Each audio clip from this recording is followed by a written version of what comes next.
भारत सहित पूरी दुनिया में भोलेनाथ के सैकड़ों मंदिर और तीर्थ स्थान मौजूद है, जो अपने चमत्कारों और धार्मिकता के कारण विश्व प्रसिद्ध है। वैसे तो भोलेनाथ के अनेकों नाम हैं, उन्हीं में से एक नाम है पशुपति मंदिर। यह मंदिर शिव के 12 ज्योतिर्लिंगों में एक माना जाता है। इस मंदिर के बारे में कहा जाता है कि आज भी यहाँ पर भगवान शिव विराजमान है। पशुपतिनाथ मंदिर नेपाल की राजधानी काठमांडू से 3 किलोमीटर उत्तर पश्चिम देवपाटन गांव में बागमती नदी के तट पर स्थित है। यह मंदिर भगवान शिव के पशुपति स्वरूप को समर्पित है। यूनेस्को विश्व सांस्कृतिक विरासत स्थल की सूची में शामिल भगवान पशुपतिनाथ का मंदिर नेपाल में शिव का सबसे पवित्र मंदिर माना जाता है। यह मंदिर हिंदू धर्म के 8 सबसे पवित्र स्थलों में से एक माना जाता है। नेपाल में ये भगवान शिव का सबसे पवित्र मंदिर है। जानिए इस मंदिर से जुड़े कुछ रहस्यों के बारे में, जिन्हें जानकर आप आश्चर्यचकित हो जाएंगे।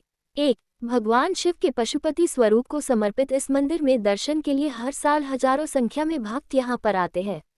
इस मंदिर में भारतीय पुजारियों की सबसे अधिक संख्या है। सदियों से यह परंपरा चलती चली आ रही है कि मंदिर में 4 पुजारी और एक मुख्य पुजारी दक्षिण भारत के ब्राह्मणों में से रखे जाते हैं। 2. पशुपति मंदिर को 12 ज्योतिर्लिंगों में से एक केदारनाथ का आधा भाग माना जाता है, जिसके कारण इस मंदिर का महत्व और अधिक बढ़ जाता है, साथ ही शक्ति और बढ़ जाती है। 3. इस मंदिर में स्थापित शिवलिंग के 5 मुखों के गुण अलग अलग हैं। जो मुख दक्षिण की ओर है उसे अघोर मुख कहा जाता है, पश्चिम की ओर मुख को सद्योजात, पूर्व और उत्तर की ओर मुख को तत्वपुरुष और अर्धनारीश्वर कहा जाता है। जो मुख ऊपर की ओर है उसे ईशान मुख कहा जाता है।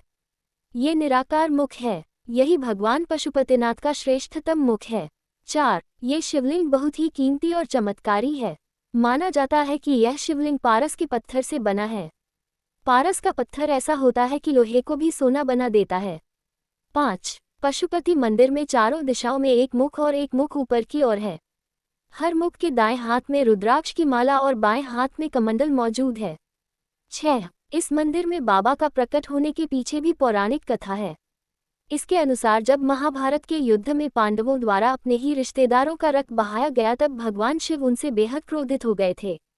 श्री कृष्ण के कहने पर वे भगवान शिव से माफी मांगने के लिए निकल पड़े। गुप्त काशी में पांडवों को देखकर भगवान शिव वहां से विलुप्त होकर एक अन्य स्थान पर चले गए। आज इस स्थान को केदारनाथ के नाम से जाना जाता है। 7. शिव का पीछा करते हुए पांडव केदारनाथ भी पहुंच गए, लेकिन भगवान शिव उनके आने से पहले ही भैंस का रूप लेकर वहां खड़े भैंसों के झुंड में शामिल हो गए।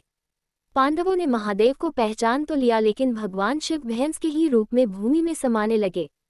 इस पर भीम ने अपनी ताकत के बल पर भैंस रूपी महादेव को गर्दन से पकड़कर धरती में समाने से रोक दिया। भगवान शिव को अपने असल रूप में आना पड़ा और फिर उन्होंने पांडवों को क्षमादान दे दिया।